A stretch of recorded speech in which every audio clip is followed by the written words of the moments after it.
Hello, Andrea. Hey, how's it going? It's going well. How about yourself? I'm good. Just waking up. Oh, that must be so nice. I'm just kidding. Ah, I'm putting ah, second coffee into myself and like hopefully this will wake me up. well, I'm sad that you've already started this interview with a lie, but I'll look past it and it'll be fine. I promise it will be all truthful from this point All on. right. Okay. All right. Okay, so I All think right. Jordan is joining us too. Yes. Yes. There he is. Okay, all It's right. so weird how I have to admit people in. Mm-hmm. It's like, man, just hop in. Let's have fun. Doesn't Hello, it make you Jordan. feel powerful though? It does, and then the other part of me is just like, hey, look, we're just having fun here, all right? I don't want to, I don't know. Right, right. It's a casual thing, and yet it's like setting a hierarchy Correct. right I'm off the no God. top. I'm not God, okay? And I don't want uh, that on me, that put on me. All Right. right.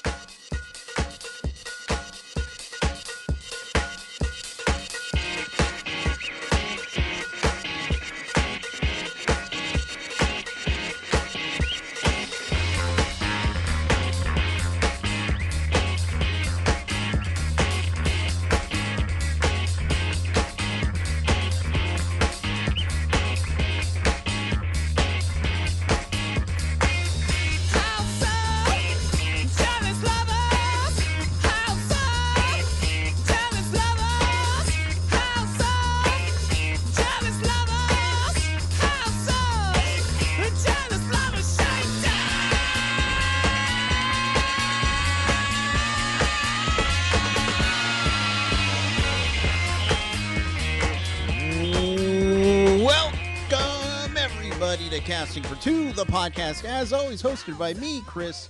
Welcome, welcome, welcome, everybody, to episode number 428 of the podcast. Wonderful episode for you guys today. Of course, you know what's coming up. Message of the podcast. It's something I've been saying for a while now, and I'm not going to stop saying it because it's something that needs to happen. We all need to respect each other, and the best way to respect each other is to be kind and courteous to others. You know, we all, I say this every time, and I mean it every time. We all share this planet, and we are all in this together, so there's no. We might have different backgrounds. We might have been brought up differently and seen the world differently. We have, because we're all individuals. But the one thing we all have in common is that we are all on this planet, and we have to respect each other. I don't care what skin color you are, what sexual orientation you are. It doesn't matter. You are a human being to me, and I love you. And to show you that I love you, I'm going to wear a mask around you because you know what? We're not out of the woods yet. And wearing a mask is not only a perfect way to keep myself safe, but also you as well. Message of the podcast: wear a damn mask and be kind and courteous to others. My guests today are part of the band Nightjacket. And Nightjacket is a phenomenal band that has, they have a new EP coming out that I'm super excited for. Um, sorry, it's called Following the Curves, and I had the chance to listen to it early, and it's just I can't. I love this. Everyone, please go pick it up. But Jordan Wiggins and Andrea Wasse is on the podcast. They are on the podcast, and we just had a very lovely chat. And I'm again, pick up the EP. It's wonderful. But I'm talking because I want you guys to hear the conversation. So everybody sit back, relax, and Jordan and Andrea, take it away. Thanks for having us, by the way. Of Yeah. course, of course. I was happy to get you guys on the podcast because I listened to the EP and I really enjoyed it. And naturally, Awesome. when I enjoy something, I'm like, I want to get the people, talk to the people that made that thing. So Yeah, yeah. and Cool, man. yeah, and that's why I have the whole podcast. Is just a way to trick people into talking to people that make awesome stuff. That's It's a so great smart. trick. Yeah. Yeah. Yeah. But I asked Andrea this question, Jordan. How's your day going so far?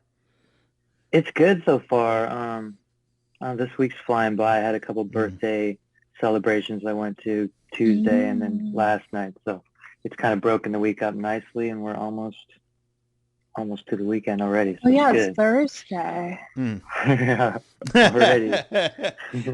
Yeah, I've been a day ahead, and so that's been kind of nice. I'm just, oh wait, it's not, Friday or Saturday. It's Thursday. Okay, cool. I feel like that's one of the biggest things during pandemic. It's like a lot of us have forgotten what day it is or Yeah. month, and it's like a very real thing. So I don't feel so bad because it's not an isolated incident. It's everybody. So Right. we're all having fog. I'm just curious. I obviously the pandemic was different for all of us, but is it weird going to birthday parties again and celebrating birthdays in general? Yeah, it was weird. I feel like, and Andrea, you and I talked about this the other day, like people are socially maybe a touch awkward, and Mm. me included, it's like, it's different. You're not used to seeing people face to face like that, and just small talk. I feel like there's kind of an art to it. Yeah. And and that was, I think, kind of still finding our legs on that level. But it was fun. I fell, victim to the whole like, oh, I want to check out Elon Musk on SNL thing, which they totally did for ratings, just for moments like that. But they did a great little skit about like the first party after a pandemic, and it just made fun of everyone and the social awkwardness, and it's very real. That was a good one. I went to a wedding, and that was like an outdoor wedding. They did the rapid tests on site, and okay. it was very awkward. It's like, what do you ask people? Like, how's your pandemic going? Did you get COVID? Which vaccine did you get? I feel like for sure, I was taking a Lyft the other day, and the conversation got turned around into, who'd you get? Pfizer, Moderna, like which company you go with, and then we were just talking about side effects, which, and for the past year, the podcast, it's been just, I have a go-to question, which I'm going to ask you both right now. During the pandemic, did you find yourself, did you find yourself being more creative, or did you just kind of find yourself a little bit in a slump?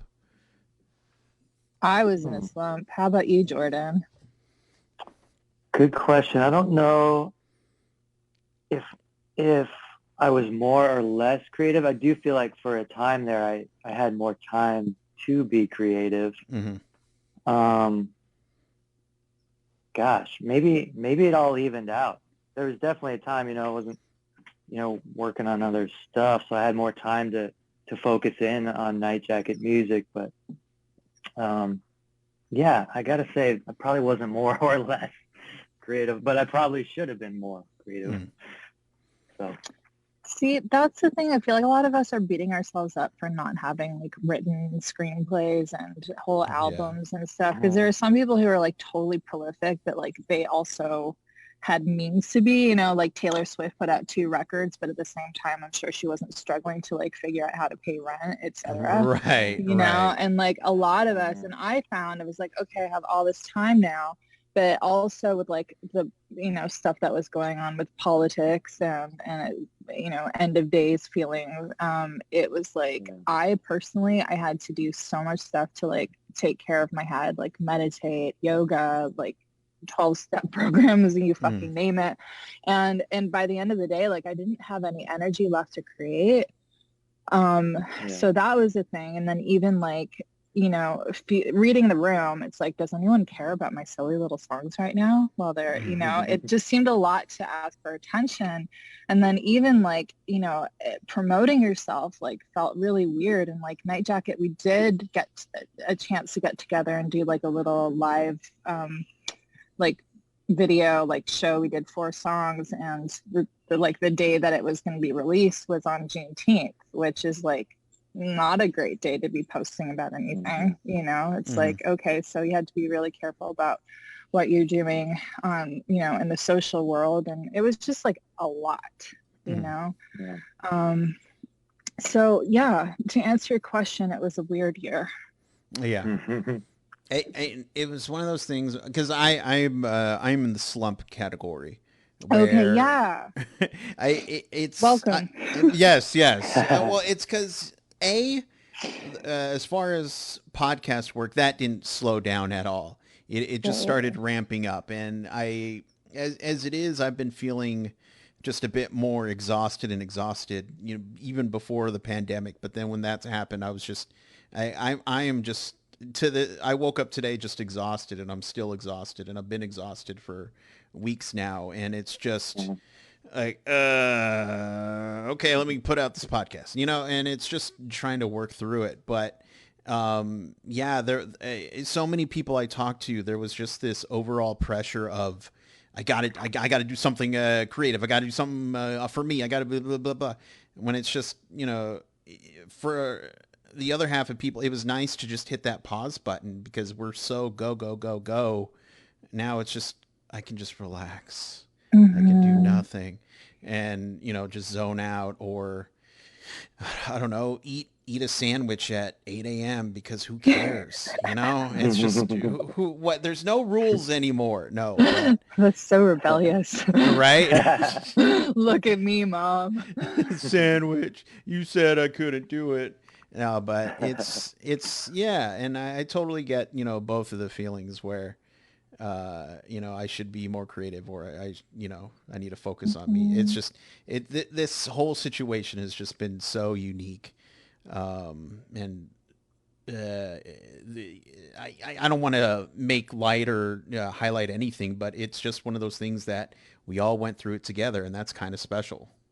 Yeah.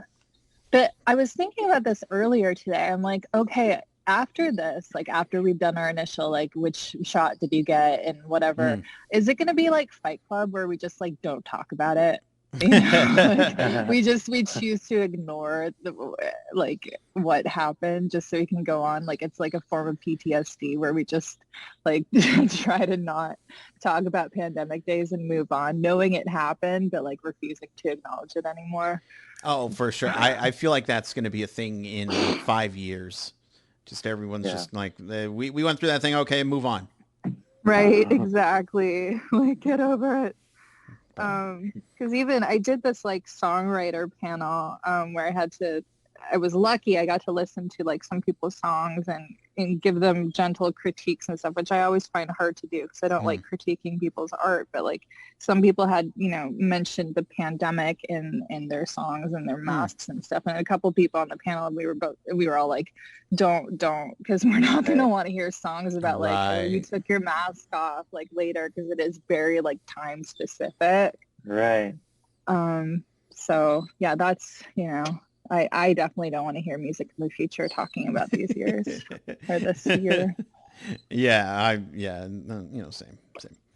Yeah. But as far as the new EP goes, was this something, I'm curious, was it created before the pandemic and you guys were just kind of like, oh, we can't release this now, or was it during COVID that, you know, I mean, it was more before, right, Andrea? Before? Like most of these songs started before that. We did complete it during the pandemic, obviously, but yeah, I think the bulk of them, if not all, was Lucky. Andrea, I remember you sending me a voice memo of you kind of singing and playing those chords. Was that pre-pandemic also? That was pre-pandemic. Yeah. Okay. So yeah. Yeah. And we kind of, we took, okay, with pandemic, it kind of gave us an opportunity to spend more time on mixing, I think, and getting it right. But like we'd initially had plans for it to come out like last fall or summer. Oh, okay.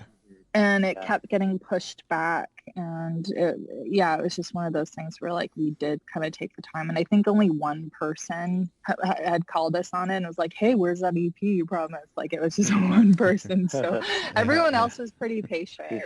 It's like read the room, one person, okay. Right. But just like sometimes our packages took a little bit longer during pandemic, it was our EP took a little longer. Yeah. Gotcha. Okay. What was now? Have you performed? Obviously, the pandemic, whatever. Have you performed any of these songs in front of people, or are they just kind of not private, but only recorded? No, yeah, we haven't in person yet. Andrea mentioned, I think, that we did kind of a live session last summer, and I think maybe 3 of the 4 songs from the EP we played during that session. So if that counts, then yes, we have, but not in front of a live audience. Right. Just yet. It's funny though, speaking of creating this EP, pre or post pandemic, that session we did was important because we actually ended up utilizing the drums from one of those live performances. I think that was last May or June we did that performance. And we had already recorded, I think it was Lucky actually. We had already recorded a version of that, and then we realized it was too slow. So we kind of worked it out for the live session, ended up playing it at a faster clip, and we ended up using those exact drums from that live performance on the EP. So we just kind of saved it, and then we built that song back up using that live session as kind of the foundation. So that was all a during pandemic song then, I guess you could say. Nice. Yeah. It's nice that you were able to obviously have the time to be like, you know what, let's take another stab at this thing here. Yeah. Yeah, and I mean we truly got the feel, that's right. Like you really test out a song, when you perform it live. And so I think, that confirmed that we were right. We needed to play a little bit faster, and then James, our drummer, obviously had a great performance, so we just utilized that for the final recording. Would you say that one was maybe the hardest song to come up with, or to figure out, or were there other songs that were harder?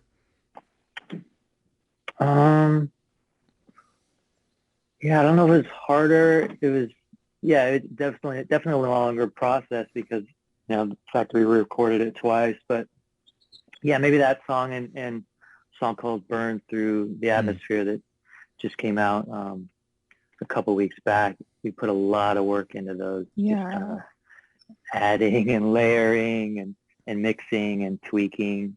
And even structurally, because even like Burn, that's the most elaborate song, I think, on the EP. There's a lot going on. But like for a while, we couldn't get the bridge to work. It's like it was perfect on its own. And we were like, okay, like the lead up has to be perfect. And it just kind of came in and it was either too sudden or it just wasn't. And I think Louis found like the perfect like synth pad or something, or suggested taking one thing out. And then all of a sudden it was solved. But that took a minute. Yeah. That was another pandemic blessing that we got to spend more time on that. I think we added more percussion, found ways to like transition into that bridge, and we added delay to the drums, and but it was not only adding delay. That drum delay just kind of helped fill some of the space because it was really open, and it kind of helped the pace feel right, and then it helped into that kind of busier bridge. So yeah, it was a blessing to get some extra time to work on that one. Super excited about that song. Excited about the whole EP, but yeah, I love how that one turned out. Every song kind of just shines on its own. Yeah. But yeah, another thing is like we were blessed with more time to work on things, but also we were all like hugely responsible and considerate of each other, and Louis just had like a new baby, and so he wanted to be really safe, and we were all like, is it safe to get together? And so we finally did, and we were all very, very masked up, but you know, it took a while for us to get into the studio together again. Yeah.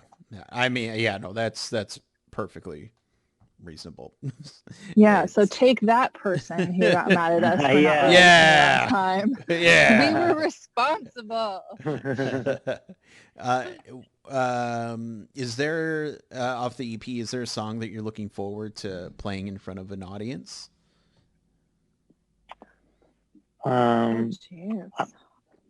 Yeah, I love Just a Little. Kind of it feels kind of upbeat, kind of fun, sort of fun but dreamy, sort of 90s, almost jangle pop vibe.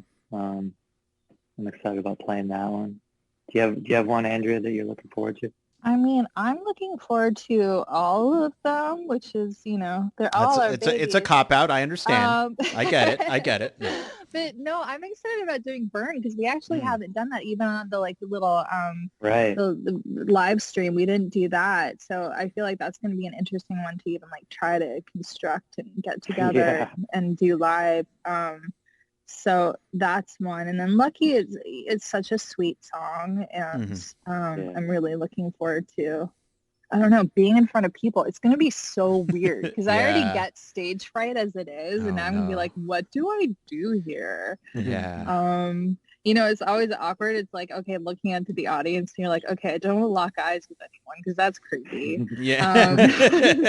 I'll look down. I'll look down at my feet. You know, exactly. So bring shoegaze live. But like, I sometimes, I'll look out and like someone will catch my eye. I'm like, oh, they're really dancing when they spend too long, and then I'm like, oh shit. You know, so I feel like the social awkwardness is just going to be, God, I hadn't even thought about that. Next level. So how do you prepare for stage fright? You know, non-COVID related. Do you have to psych yourself out? Do meditation beforehand? Like what kind of steps do you have to do? Me personally, I don't know about Jordan, but like I used to drink a lot to get up on stage, and then I realized I couldn't drink anymore. So I take beta blockers. In which a lot of performers use, which basically like they calm like the physical symptoms of anxiety. So like that pounding chest, whatever. And so I'm able to get up there and not have the physical symptoms of anxiety. And so I can kind of be more present. Because I get it really bad. And I've been playing in bands since I was like 15. So you'd think I'd be over it by now, but no. Jordan, how about you? That just means you're excited. That's good. Yeah. I have this theory that if you're scared to do something, then it's probably something that you should be doing. Yeah, that's a good theory. Yeah. But minus, you know, like armed robbery and stuff. Right. As long as there are no guns involved, you should be good. Yeah. Right. But almost kind of like if you're like at a bar or something, you want to go up and talk to someone, you get really nervous. That's a good kind of excitement. So it's probably a similar thing, like, you know, for live shows and everything. I think the first step is just making sure you're prepared, you know, like making sure you're rehearsed and, you know, you've been practicing and you know all your parts and you have the set list, you know, if not together, then a good starting point and just, you know, thank God we're a full band. We're not out there alone. Right. And you rehearse and you have confidence in yourself and in your bandmates. That's the first step. And then the second, I think a drink or two is good. To loosen that was a beautiful answer. Really liked that. Well, so, you know, another question that I love asking individuals, and I don't want to stir up any bad memories, but if there's one thing I love on the podcast, it's a good horror story. And I'm just wondering if you guys have any gig horror stories. I Yeah, mean, Andrea, do you have anyone to start with? like I've got a few. Like as far as Nightjacket is concerned, I think I'm singer number 2 for the band. So I'm the Sammy Hagar to their Van Halen. My boyfriend really likes Van Halen, so I speak in Van Halen terms now. Oh, But okay. so as the Sammy Hagar, I have not played a show with Nightjacket yet.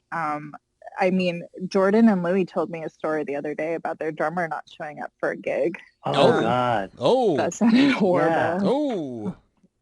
That was horrible. I mean, it ended up turning out well, but yeah, we were playing a show in San Francisco, and our old drummer was actually from there. He was like, "Oh, let's play up there. Let's play this venue," and so we made it happen. But he had been in Las Vegas either for his own birthday or for his brother's birthday, and he was due to fly back like the morning or afternoon of the show. Mm-hmm. And we were there. We were all ready. We were literally at the venue, like, where are you, man? You know, we haven't heard from you all day. And we finally got a hold of his brother. And his brother was like, oh, hey, yeah, he's still here. He missed his flight. So he was still in Vegas. We were about to play a show. We had no drummer.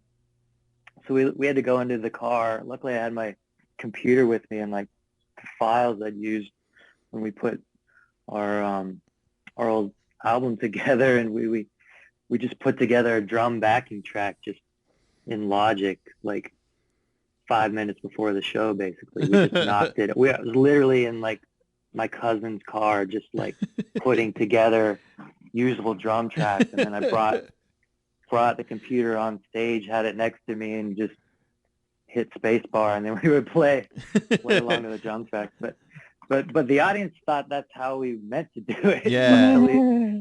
So it wasn't so much of a horror story in the end, but man, it was a scramble. Well, I'm glad you have a good drummer now that's not going to bail on you. But next time that happens, Yeah. just call me up. I'll Can come you Alright. drum?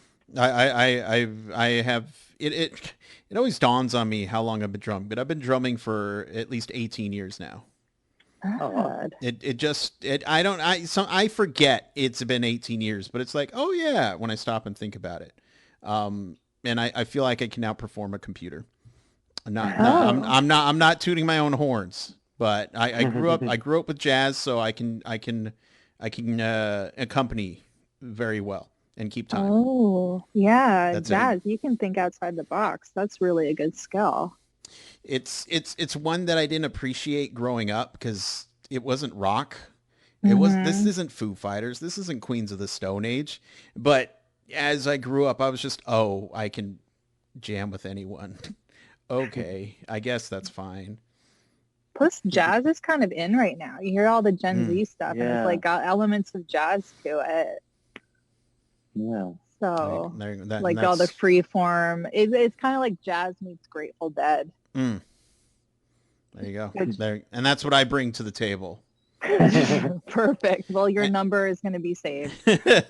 Well, and also I would like to point out, you being the Sammy Hagar of Nightjacket. Sammy Hagar Van Halen has one of the best songs I've ever heard. And other than that, I don't know any other Van Halen songs. So, ooh, which song is that? Which one? It's called Dreams. That's a great song. Yeah, I only know of it because it's in the Mighty Morphin Power Rangers movie. What? And I've never forgotten that. And if I were to do karaoke, that would be my go-to song. It's such a good song. It is. Yeah. My boyfriend and I, we go on pandemic drives. Like we just get in the car and just go driving, and 5150 is like his record to put on. And I remember that song coming on and being like, oh, I really like this song. And that was the one song that I really liked. So there you go. It is a great song. You listen to it lyrically, it's kind of, whatever, but yeah, it's fun. It needs everybody, everybody collectively, Exactly. It's so good. And that's another person we lost during pandemic too, Eddie Van Halen.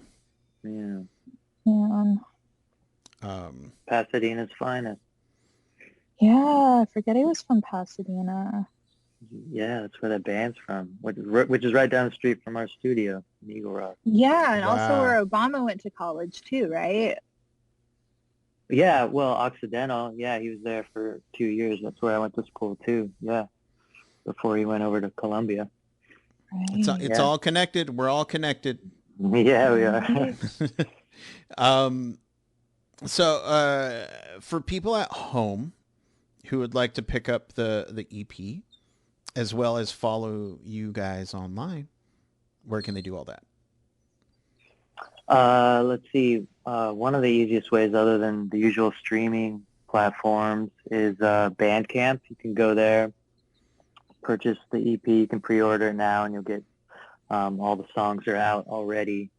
And then when the final song is released, that will be sent directly to you. So yeah, just go to Bandcamp and search Nightjacket. You'll find us there. And then we're on all the socials.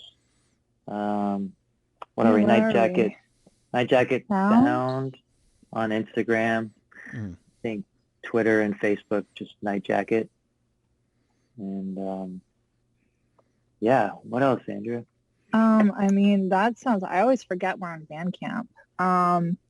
Okay, yeah, Nightjacket Sound on Instagram, and it's just Nightjacket on Facebook.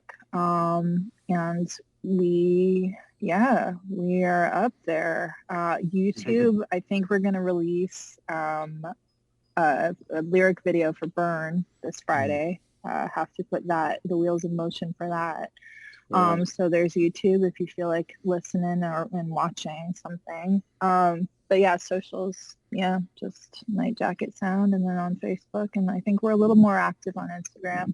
We don't have the TikTok yet. That's something we've been talking about. But I personally am like, I don't need another thing taking up my time. I don't understand TikTok, but good luck, you know. Man, I was hanging out with a younger friend the other day, and she's like blowing up on TikTok, and when I see it, I'm like, it doesn't vibe with me. But that being said, I would love to see some people doing some dances to our songs. So yeah, there we go.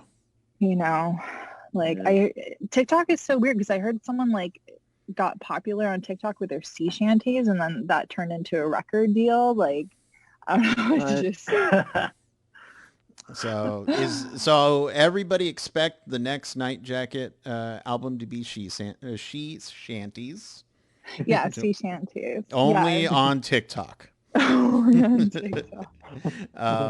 But Andrea, Jordan, thank you so much for chatting with me. I've enjoyed it.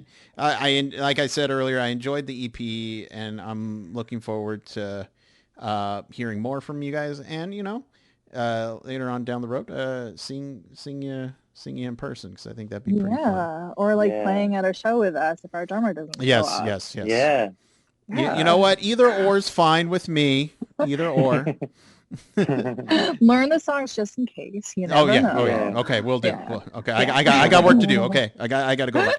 No, but you guys continue to have a safe and joyous day, life, all that. And anytime you want to come back, just let me know. Awesome. Thanks so much, Chris. Thank you. Bye-bye. Bye. Bye.